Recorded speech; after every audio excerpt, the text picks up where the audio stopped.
Нурес каналында жаңылыктар топтому. Акыркы сааттардагы жаңылыктар менен таанышып алыңыздар. Биздин каналга жазылып, видеого лайк басып, жаңылыктар менен өз убагында кабардар болуп туруңуздар.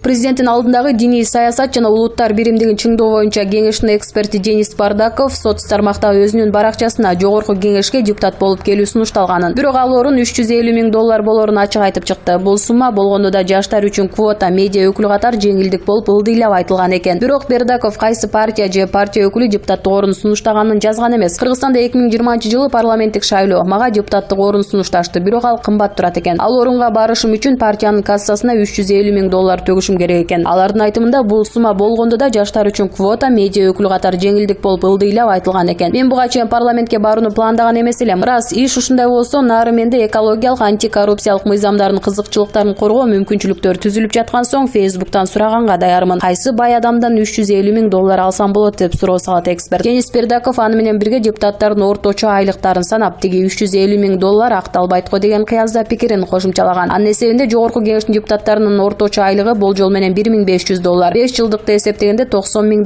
болот. Ошондо $350 миңдин калганы не болот? Кайдан өндүрөт? Же Булак Назар Ньюс KG.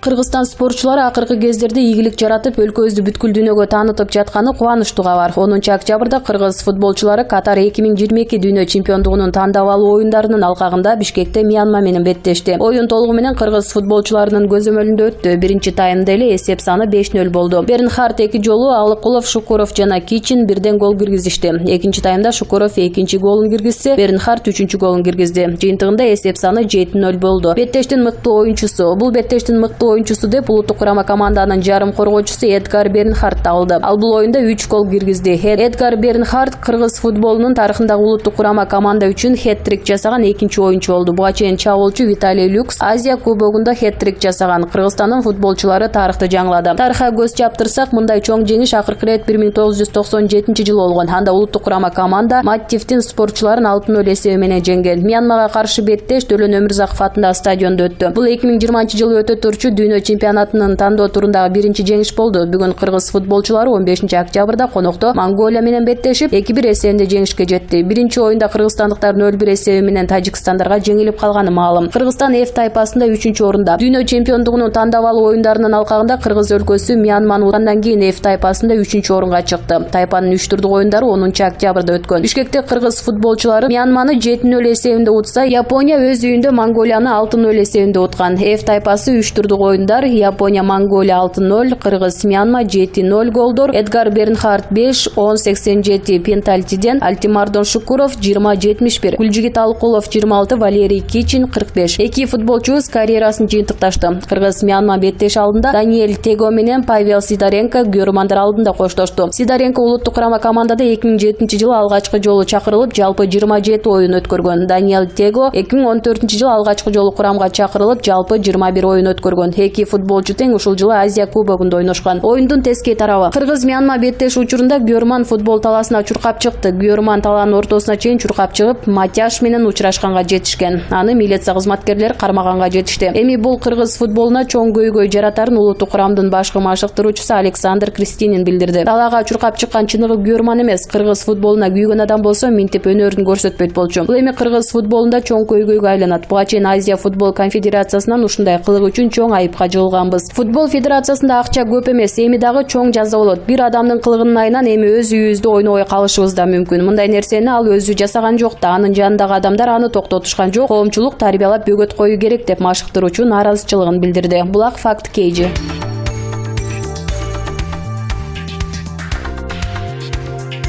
Мурдагы башкы прокурор Аида Салянова мурда президент Алмазбек Атамбаевга каршы көрсөтмө бергенин бүгүн 15-октябрда Бишкекте 1-май райондук сотунда билдирди. Салянова райондук сотто Батукаевдин иши боюнча эмес, инисинин өлүмү боюнча процессте жүргөнүн да айтты. Мен Алмазбек Атамбаевга каршы көрсөтмө бердим деп эле эсептейм. Бул иште күнөөлүү адам жоопко тартылышы керек. Себеби күнөөлүү адамдын артынан канча адам жабыр тартты. Демек жооп бериш керек. Батукаевдин иши боюнча Алмазбек Атамбаев менен беттешкенде ал адам мага каршы эч нерсе айта алган жок. Алдыда да айта албайт деп ойлойм, деди Салянова. Ушул жылдын 3-июнунда районунда Айда Салянова Азиз Батукаевдин бошотулушу боюнча камакка алынып 15 августта үй камагына чыккан. Ички иштер министрлиги баш коргоо чарасынын өзгөртүлүшү боюнча мурдагы башкы прокурор тергөө менен кызматташуу ниетин билдирди деп түшүндүргөн. Ал эми Салянова өзү бул тууралуу мен 73 күн камакта Атамбаевди коргогонумдан, ага жан тартканымдан отурган жокмун. Ал ага татыксыз. Менин камакта болгонумдун бир эле себеби бар. Мен эч качан коррупцияга катышкан эмесмин деп социалдык тармактагы баракчасына жазган.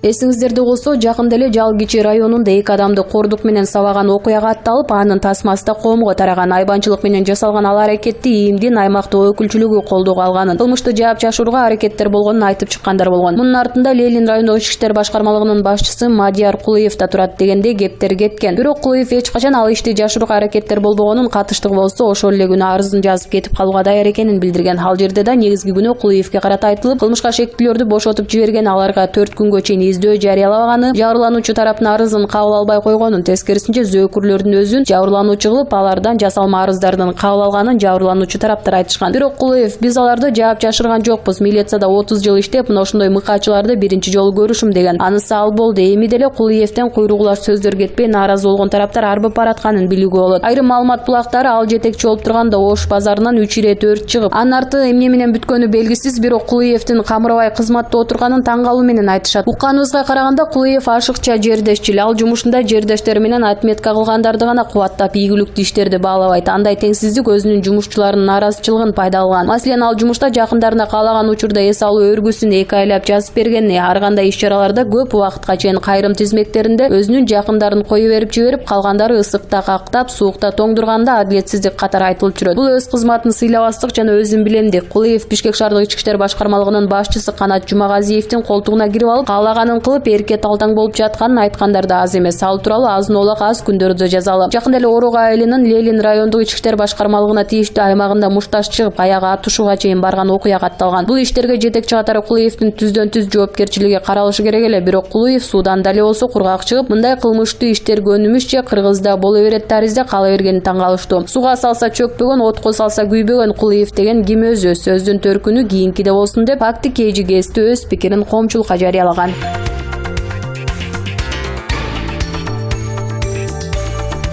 Бишкектин 1-май райондук соту мурда президент Алмазбек Атамбаев менен жаза аткаруу мамлекеттик кызматынын төрагасынын мурдагы кеңешчиси Калыбек Качкыналиевдин бөгөт чарасын өзгөртүү боюнча алардын жактоочуларынын өтүнүчүн канааттандырган жок. Бул тууралуу Азаттыкка Атамбаевдин жактоочусу Замир Жошов айтып берди. Ал сотто ошондой эле Кримтөбөл Азиз Батукаевдин түрмөдөн мыйзамсыз бошотулушуна байланыштуу Атамбаевга козголгон кылмыш ишин кыскартуу тууралуу өтүнүч беришкенин, сот аны да канааттандыруусуз калтырганын билдирди. Бүгүн 15 октябрда Батукаевдин иши боюнча баштапкы соттук жыйын болду. Бул иште айыпталуучу катары жаткан Атамбаевдин баштапкы соттук жыйынды менси эле өткөрө бергиле деген арызынын негизинде ал сотко алып келинген жок. Соттук угуу 16 октябрда уланат. Кримтөбөл Азиз Батукаев 2013-жылы айкыз илдетке чалдыкты деген негизде мөөнөтүнөн мурда түрмөдөн чыгып, атайын коштоо менен Бишкекке жеткирилип, Орусияга учуп кеткен. Ички иштер министрлиги быйыл бул боюнча кылмыш ишин кайра тергеп, сотко өткөрүп берген. Бул иштин алкагын мурда президент Алмазбек Атамбаев баш болгон 15тен ашык мурдагы жетекчилерге, дарыгерлерге айып коюлган. Учурда коррупция беренеси боюнча мурда президент Алмазбек Атамбаев, экс башкы прокурор Индира Жолдубаева, жаза аткаруу мамлекеттик кызматынын төрагасынын мурдагы кеңешчиси Калыбек Качкыналиев жана улуттук гематология борборунун мурдагы жетекчиси Абдухалим Райымжанов айыпталуучу катары өтүүдө. Атамбаев менен Качкыналиев камакта болсо, калган 2 айыпталуучу үй камагында.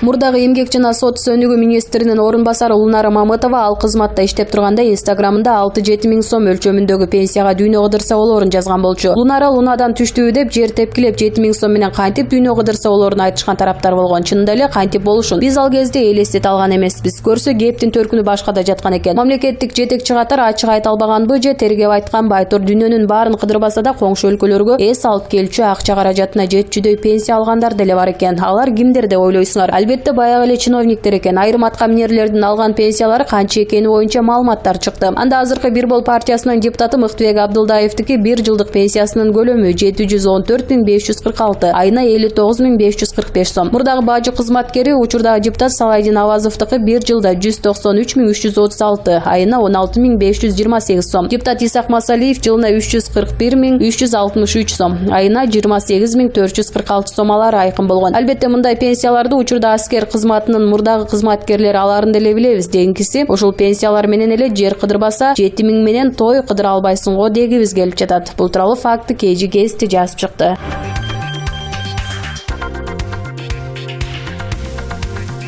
7-8 август күндөрү экс ажы Атамбаевди камайбыз, кармайбыз деп барган Койташта окуяга качан чекит коюлуп, күнөөлүүлөр качан жазага тартылат дегенибиз окуя болгонуна 2 айдын жүзү болуп, опурулгандар жазага тартыла элек. Ошол окуядагы укук коргоо органдарынын жетекчилери шалаакылыктары, кесипкөй эместиктери ойго салат. Бул боюнча отставкада генералдар, полковниктер, коомдук саясий ишмерлер өз пикирлерин билдиришти. Алардын пикирине таянсак, бул операция туура эмес убакытта, туура эмес жерде жана профессионал эмес кызматкерлер менен жасалганын, укук коргоо органдарынын ортосунда координацияда жок болгонун айтышты. Ал тургай күч органдарынын куратору вице-премьер Жеңиш Разаковдун да бул окуя боюнча кабары жок экени комиссияда айтылды. Бардык күч структураларынын кураторунун жасала турган операциядан кабары жок болсо, өлкө башчы эмгек өргүсүндө спикер эс алууда, өкмөт башчы Ысык көлдө саммитте күч органдары ОДКБнын жыйынына карата балыкчыда болсо, бул операция өзүн билемдик менен эле Опунбаев тарабынан жасалганбы? Ички иштер министрлигинин башчысы да орун басары менен Солтон Сарыгенидеги элдин нааразычылыгы боюнча нарында жүргөн. Бардык башчылар сыртта жүргөндө УКМКнын жетекчиси эмне себептен мындай кадамга барды? Геп ушунда. Опунбаев Ассанда кызматкерлер менен эле Атамбаевди алып келем деген. Ал операцияда Алифачы барымтада калып, бир жоокердин каза болушу эмнеден кабар берет? Бул бир жагы. Экинчи жагы, ошол күнү ИИМдин орун басары Курсан Асановдун өздүк курамда эч кандай коргоочу каска же жана калкандары жок алып барганы туурабы, же сүйлөшүү жолу менен эле маселени чечем дедиби? Анткени буга чейин да мындай кырдаалдан сүйлөшүү жолу менен чыгып келген эсибизде. Сүйлөшүү демекчи Атамбаевдин тарапташтары менен болгон сүйлөшүүдө УКМК жетекчиси Опунбаев менен ички иштер министринин орун басары Асанов жолугушуп, Асановдун барымтадагыларды бошоткула, калганын кийин сүйлөшөбүз деген видео тасмалар тараган. Эгер ал күнү ички иштер министри Жунушалиев өзү болгондо окуя кандай багытта өнүкмөк? Кырдаал курчуп, эл менен күч органдарынын ортосунда тиреш күчөп кетмек эмес беле? Балким чындап эле ички иштер министрлигинин кызматкерлеринин курал жараксыз барганы абалды турукташтырууга себеп болду. Ал эми 8 август боюнча да бир катар күмөндүү жагдайлар бар. Курсан Асановго карата коюлган кинени буга чейин укпаптырбыз. Айрым депутаттар айткандай, милициянын кызыкчылыгын сатты деген берене мыйзамда да жазылган эмес экен. Анда милициянын кызыкчылыгын сатты дегенде берене жок, мамлекеттик кызыкчылыгын сатты деген гана берене бар. Ушул жагын эске алсак, Курсан Асановго дооматты да жөндөп кое албай жатышат дейт депутат. Дагы бир маселе курал жарактар боюнча. Сүйлөшүүгө барган Асанов куралдарды санап жатканын видео тасмалардан көрсөк болот. Дагы бир кине тергөө тобу келмейинче эч бир буюмга тийбеш керек болчу. Ал жакта манжалардын издери кетип калды деген кине. А бирок ошол тергөө тобу түзүлдү эле. Башчысы Памир Асанов каякта эле? ГИСИМдин башчысы Султаналиев комиссияга айтып бергенде, курал жарактардын материал кеткенден кийин тергөө тобу эртеси күнү алып кеткенин айтты. Кыскасы, бардык аткарылган иштерде катачылыкка жол берилген. Ушул окуядан кийин суроо туулат. Окуядан кабары жок, УКМК менен ИИМдин ишин координациялай албаган күч структураларынын куратору вице-премьер Жеңиш Разаковдун комиссияны жетектөөгө моралдык укугу барбы? Коомчулукка, кошуналарга атайын операциянын ашмалтайын чыгарып аткарып уят болгондон кийин жетекчи болуп олтурууга укугу бар беле? УКМК жетекчиси ишинде кетирген шалаакылыгы, кайдыгерлиги, тажрыйбасыздыгы үчүн жооп береби? ИИМ жетекчилери ичинен ирибей мындай кырдаалда бир билек, бир тилек болуп биригиши керек эле. Эгердир андай болбой, өздөрүнүн арасынан акыркы крайнийди издөө менен алек болуп калышты. Ички иштер министрлиги мындай жүрүшү менен коомчулуктун ички иштер министрлигине болгон ишенимине суу сепкендей болду. Уран Байматов, Булак Факт KG.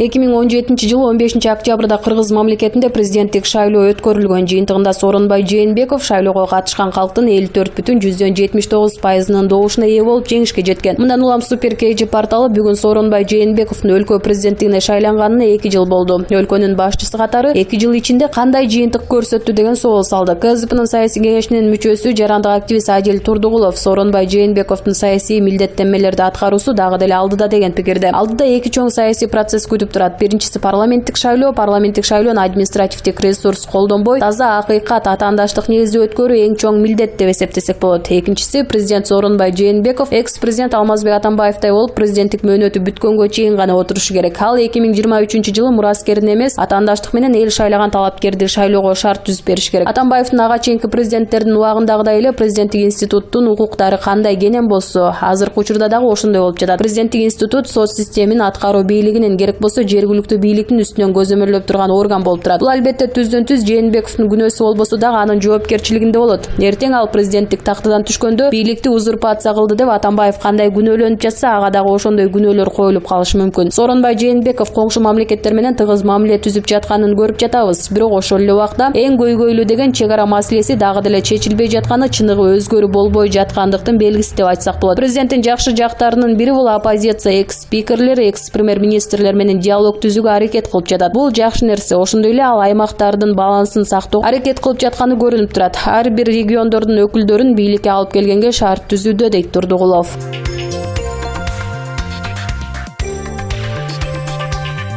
Атамбаевдин айланасында ага ишенимдүү тирек болуп бере тургандардан Ирина Карамушкина, Асель Кодуранова жана Кундуз Жолдубаевалар эле калганын айткандар көп болгон. Алга Кылычев баштаган эркектер деле Атамбаев абакка кирип кеткенче жанында болгону менен аларга ишенимдин аз экенин айтышкан. Эл эмне десе эле ошол болуп каларын турмуш өзү ырастап келет. Айтылган сөздөр ачыкка чыгып жатабы же баягы эле баш айлантма сөздөрбү айтор? Алга Кылычев Атамбаевди сатып, ага карата каршы көрсөтмөлөрдү берген тууралуу сөз жүрүүдө. Атамбаевди мактап, жактап, ага сөз тийгизбеген Алга Кылычев да бүгүнкү күндө тергөөдө Атамбаев каршы көрсөтмө берип, укук коргоо органдары менен кызматташып жатканын Атамбаевдин жактоочусу Замир Жошев айтып чыкты. Ал өз сөзүндө балким Кылычев тергөөчүлөр менен келишим түзгөн болушу мүмкүн. Ал Атамбаев бийликти басып алууну каалаган. Кундуз Жолдубаева, Амантур Жамгырчиев, Мээрбек Мискенбаев, Канат Сагынбаевдар башаламандык уюштурган Альфанын кызматкерлерин туткунга алышкан деп көрсөтмө берип жатат деп белгилеген. Эмнеси болсо да ал азыр абак айта турган баягы трибунасы деле жок. Эмне деп айтса да, эмне кылса да кызылдардын кылжып менен бууган бүтүмүнө жараша болот. Атамбаев үчүн алгалап бара жаткандардын акыркысы алга эмес, аздыр көптүр адамдар бар. Алар эмне дейт, аны да көрө жатарбыз, дейт Факты KG Кезде.